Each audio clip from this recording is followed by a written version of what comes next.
नमस्कार विद्यार्थी मित्रांनो, BA प्रथम वर्ष मराठी ऐच्छिक पेपर फर्स्ट मराठी कथात्मक साहित्य या पेपरमध्ये आपण विलायती पीक नावाची शंकर पाटील यांची विनोदी कथा पाहत आहोत। या कथेमध्ये शंकर पाटील यांनी शेतकऱ्याकडे शासनाच्या ज्या योजना येतात त्या परिपूर्णपणे येत नाहीत आणि त्यांचा फायदा शेतकऱ्यांना होतच नाही आणि आल्या तरी त्या योजना उशिरा येतात। शासकीय यंत्रणेतील अधिकाऱ्यांची शेतीच्या मूळ प्रश्नाची फारकत झाल्यामुळे चांगल्या सरकारी योजनेचा कसा बट्ट्याबोळ होतो,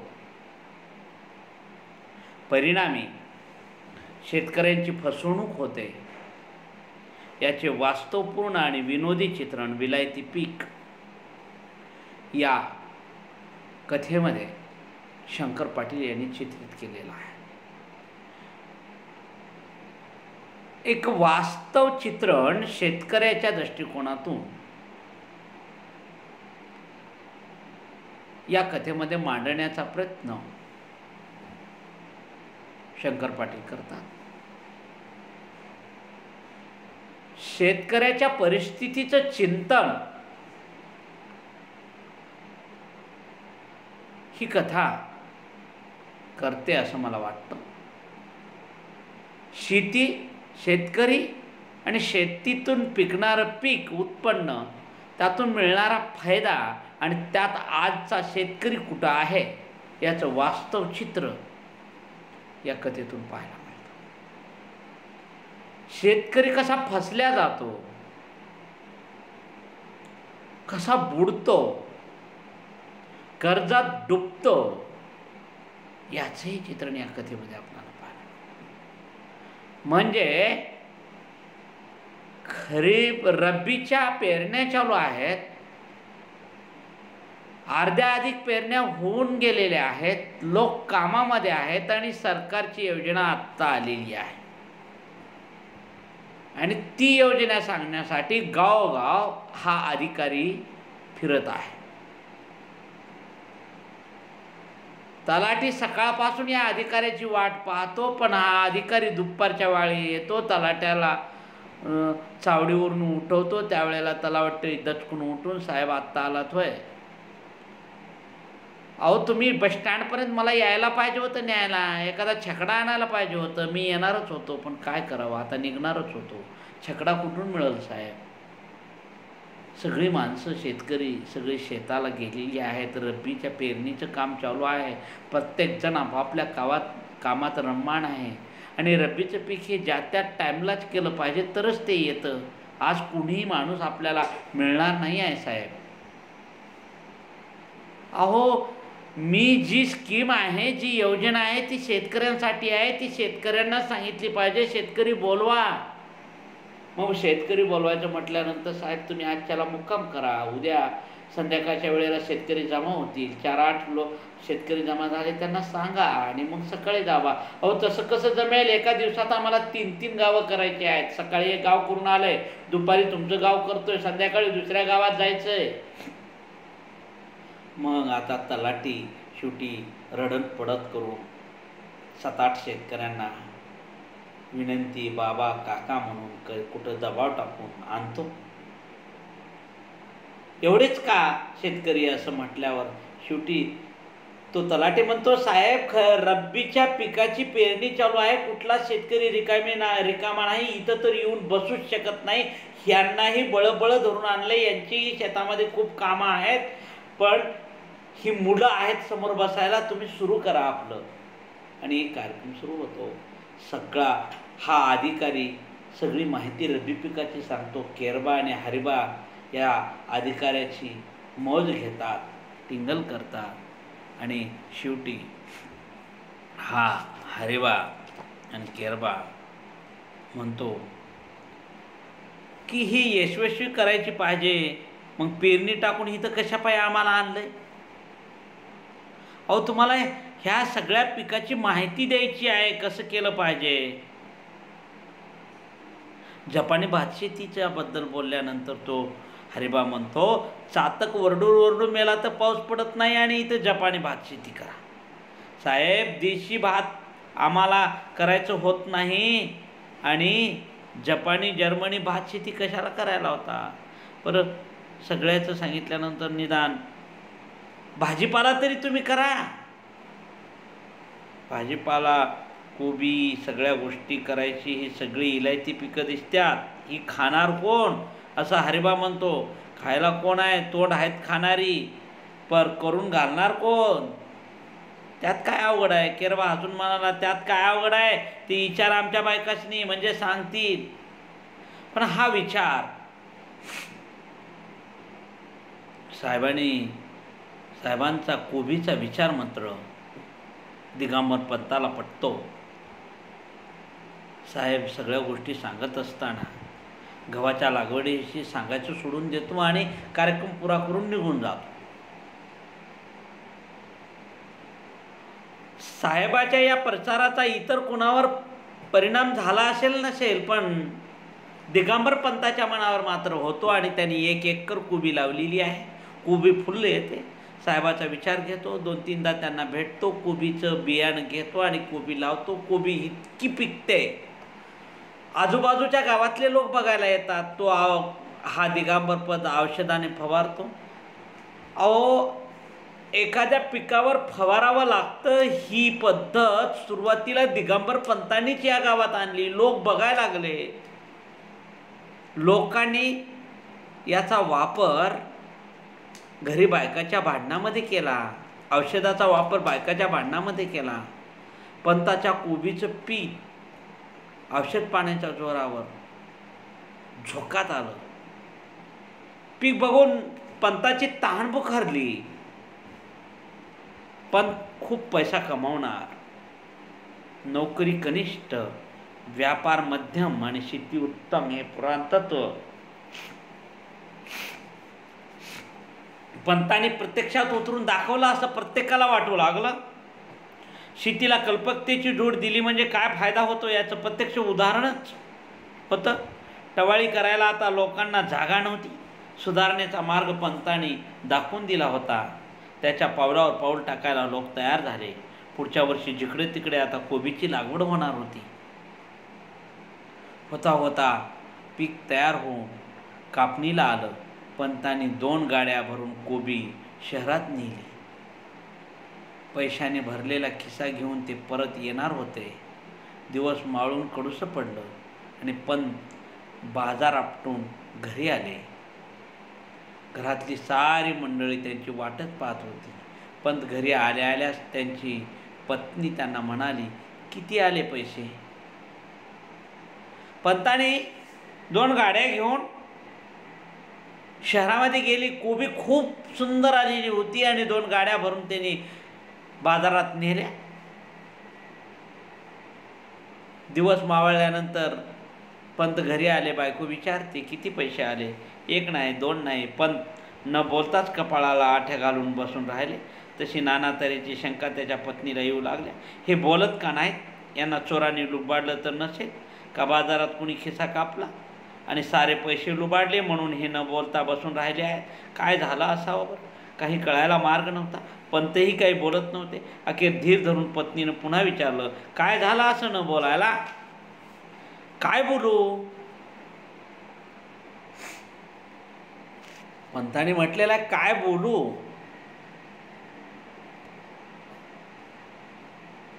पंत अधिक खिन्न होऊन म्हणाले, म्हणजे काय झालं, काही बोलण्यात अर्थ नाही. अहो पण झालं तरी काय? काय व्हायचं राहिलंय? जे व्हायचं तेच झालं. जे व्हायचं तेच झालेलं आहे.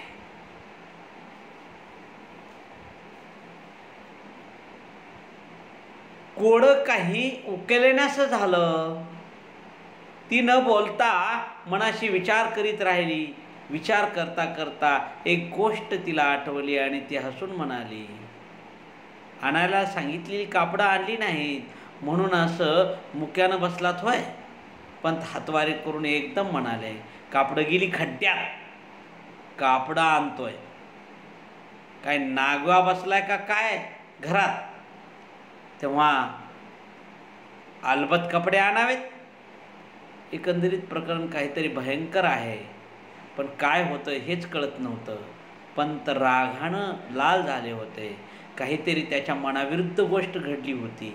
काही मनासारखं झालं असलं, मनस्ताप झाला असला पाहिजे. काय घडलं असेल याचा विचार करता करता त्याची पत्नी एकदम म्हणाली, उधारी भागवावी लागली का सगळी? उधारी कशानं भागवू? काय दात काढून देऊ तोंडातले माझ्या? दात कशाला काढायला पाहिजे? 2 गाडी कोबी घेऊन गेला होतात ना? होय गेलो होतो, पण पैशाऐवजी काय कोबीचे गड्डे द्यायचे आहेत का काय त्यांना? तिने शांतपणे विचारले, अहो पण कोबीचा पैसा आला नाही का? मग तुला असे बोललो असतो का? का पैसा न यायला काय झालं? एवढ्या 2 गाड्या घेऊन गेला होतात आणि पैसा आला नाही कसा? पंत सांगू लागले, मी 2 गाड्या नेल्या होत्या, तशा दुसऱ्यानेही गाड्या आणल्या होत्या. अहो पण आपल्या गावात तर कुठं कोबी दिसत नाही आणि कुणी गाड्या आणल्या होत्या? अगं आपल्या गावात नाही म्हणून जगात नाही असं आहे का? मग बिघडलं काय? पंत रागाने म्हणाले, बिघडलं म्हणजे काय? म्हणजे सारा कोबीनंच बाजार भरला. कोण विचारतोय आपल्या मालाला? मग काय गिऱ्हाईक नव्हतं? ते का बागवान घेत होते की? मग दिला का नाही माल? मग आढळून मागू लागले. मग कशाला देतोय? रुपये मिळायचा तिथं 2 आणे मिळायचे चिन्ह दिसेना. औषधाचा तरी खर्च निघायला पाहिजे की नको? मग काय माल विकला की नाही? सांगतो काय तर तुला. आणि मग गाड्या कुठं आहेत? पंत म्हणाले, 1 गाडी घेऊन आलोय. कुठं आहे ती? ती गावात फिरते. कशाला काय? मग फुकसापरी माल देण्यापर्यंत निदान लोकांना वाटून टाकला तर आपलं नाव घेऊन खातील तरी लोक. म्हणजे गावात कुबी वाटीत गाडी फिरू लागले का? विचारतेस काय आणखीन? प्रत्येक घरात 2-2 गट्टे द्यायला सांगितलेत. एवढा घाम गाळून माल काढलाय, निदान गाव तरी खाऊन तृप्त होऊ दे. स्वतःशी नवल करती तिनं विचारलं, आणि दुसरी गाडीचं काय केलं? ती लावून दिली त्या शेतकी अधिकाऱ्याकडे. एवढा त्याच्या जीवावर आपण माल पिकवला, मग त्याला भेट द्यायला नको? एका गाडी त्याच्याकडे धाडून दिली. खाऊ द्या बिचारा, त्याच्या ज्ञानाचं फळ आहे ते, त्याला दिसायला पाहिजे. खुळ्याची चावडी या कथासंग्रहातली ही कथा. हा दिगंबर पंत बाजारामध्ये जातो. बाजारात गेल्यावर गोबीच्या गाड्या येतात. नवीन पद्धतीनं त्यानं शेती केलेली असते. गाव सगळा हरकून गेला असतो. एवढी गोबी पिकलेली आहे म्हणजे दिगंबर पंत आत्ता श्रीमंत होणार, खूप पैसा कमावणार. गावाला वाटतं, घरातल्या प्रत्येकाला वाटतं, दिगंबर पंताला वाटतं. खूप मेहनत केलेली असते, खूप औषध फवारलेलं असतं आणि कोबी खूप पिकलेली असते. 2 गाड्या घेऊन तो बाजारातही जातो. बाजारात गेल्यावर गोबीच गोबी, जिकडं पाहावं तिकडं गोबीच गोबी. याच्या गोबीकडं कोण कुत्रं विचार. आणि व्यापारी सुद्धा घालून पाडून मागायला लागले. जिथं 2 रुपये मिळायला पाहिजे होते तिथं 1 आणा मिळत नाही, 2 आणे मिळत नाही. मग गोबी इकायचीच कशाला? बायको खिन्न मनानं जेव्हा दिगंबर पंत घरात येतो तेव्हा बायको विचारते, काय झालं? पैसे किती आले गोबीचे? काहीच बोलत नाही. अहो कापडं आणलात का? मी सांगितलं होतं. काय दात पाडून द्यायचे का त्याला कापडं आणून? आणि हा काय उघडा नागडा घरातला माणूस राहायला लागलेला आहे का कापडं आणायला आजच्या आज लगेच? इतका राग दिसल्यावर काहीतरी नक्की भानगड घडलेली आहे. विचारत बायको सगळं विचारते आहे. विचारत असताना तो सांगतो, काय बोलू बाई, बोलण्यात काही अर्थ राहिलेला नाही. काय व्हायचं जीवनाचं सगळं झालं, जे व्हायचं तेच झालं. काही कोडं उकलना झालेलं आहे. कारण जीवनाचं कोडं ज्या आशेवर गोबी पीक लावलं, ज्या शेतकरी अधिकाऱ्याने हे सगळं सांगितलं गावात येऊन, हे करा ते करा, असं करा तसं करा, विलायती पीक लावा, त्या हितून लावलं. काही 4 पैसे मिळतील, 4 पैसे कर्ज फेडतील आणि 4 पैसे मिळाल्यानंतर आनंदात राहू. अरे कोडं काही समजण्याचं झालेलं आहे. व्यंजना व्यापार इथं आहे, काही कोडं समजना झालं. न बोलताच तो विचार करीत राहिला. काहीतरी गोष्ट आठवली आणि तिनं हसून म्हणाली, ऐकायला अहो कापडं आणायला सांगितली होती. पंत हातबाहेर करून म्हणाले, कापडं गेली खड्ड्यात, कापडं आणतोय.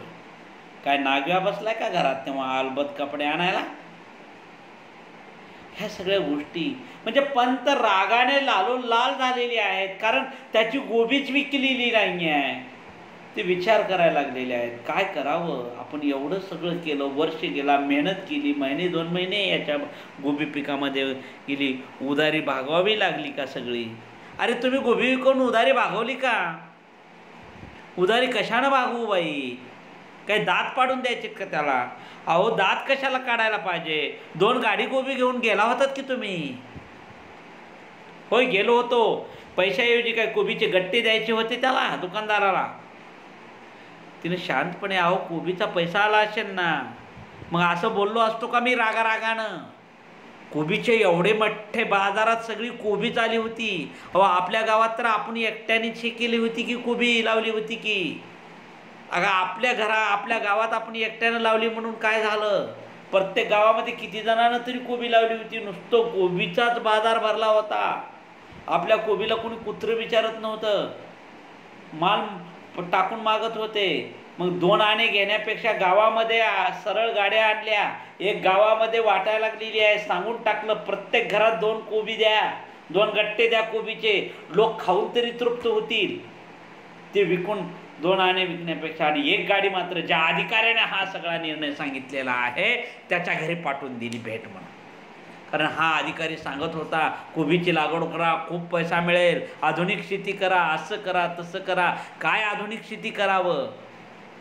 त्याच्याकडे भेट म्हणून दिली, एक गाडी त्याच्याकडे धाडून दिली. खाऊ द्या बिचाऱ्याला, त्या अधिकाऱ्याला. त्यानं सांगितलेला हा निर्णय. आपण किती फसल्या गेलो. सगळं गाव बघतं की दिगंबर पंत फसले. आधुनिक शेती करूनही माणूस फसल्या जातो. पण कोणत्या वेळेला कोणतं पीक लावावं हे शेतकऱ्यांना कळालं पाहिजे. एकच पीक लावलं, कारण सगळ्या बाहेरच्या वातावरणाची माहिती करूनच पीक लावलं पाहिजे. बाहेर काय चाललंय, बाहेर जर जास्त पीक गोबीचं लागत असेल तर आपण दुसरं लावलं पाहिजे हे कळालं पाहिजे. शेतकऱ्याच्या ह्या शेती सरकारी योजना खूप चांगल्या असतात, उत्पन्न खूप मिळालं. कारण अधिकाऱ्यानं शेतकऱ्याला काय सांगितलं की उत्पन्न इतकं मिळतं बाबा रे, थोडा भाव कमी आला तरी चाललं, पण उत्पन्न किती मिळेल. पण योग्य वेळेला कोणतं पीक लावावं हे मात्र, कोणतं भाजीपाला लावावा हे मात्र कळत नाही. तेवढं शेतकऱ्याला कळालं की शेतकरी श्रीमंत व्हायला वेळ लागत नाही. म्हणजे शासनाच्या योजना खूप चांगल्या आहेत, पण त्या शेतकऱ्यापर्यंत येतच नसतात. आणि त्यात शेतकऱ्याची कशी फसवणूक होते ते दिगंबर पंथाच्या माध्यमातून या कथेमध्ये दाखवली गेलेली आहे. म्हणूनच शेतकरी इथं फसल्या जातो, त्याचं कर्ज फिटत नाही आणि तो पुन्हा आत्महत्या करायला लागतो. हे एक दुःख. आणि शेतकऱ्याने आत्महत्या करू नये यासाठी चांगल्या पद्धतीचं पीक घ्यावं, विचार करून पीक घेतलं पाहिजे आणि परवडेल असं पीक घेतलं पाहिजे, तशाच पद्धतीचा खर्च केला पाहिजे, असंच शंकर पाटलाने या कथेमध्ये सांगितलं पाहिजे. आत्महत्या किंवा फसवणूक हा मार्ग नाही आहे, सुधारणा हा मार्ग आहे, असं शंकर पाटील या कथेमध्ये शेतकऱ्यांना सांगतात. ही कथा सुंदर या ठिकाणी संपलेली आहे. या पुढचा भाग नंतर पाहू. धन्यवाद. इथंच आपण थांबू.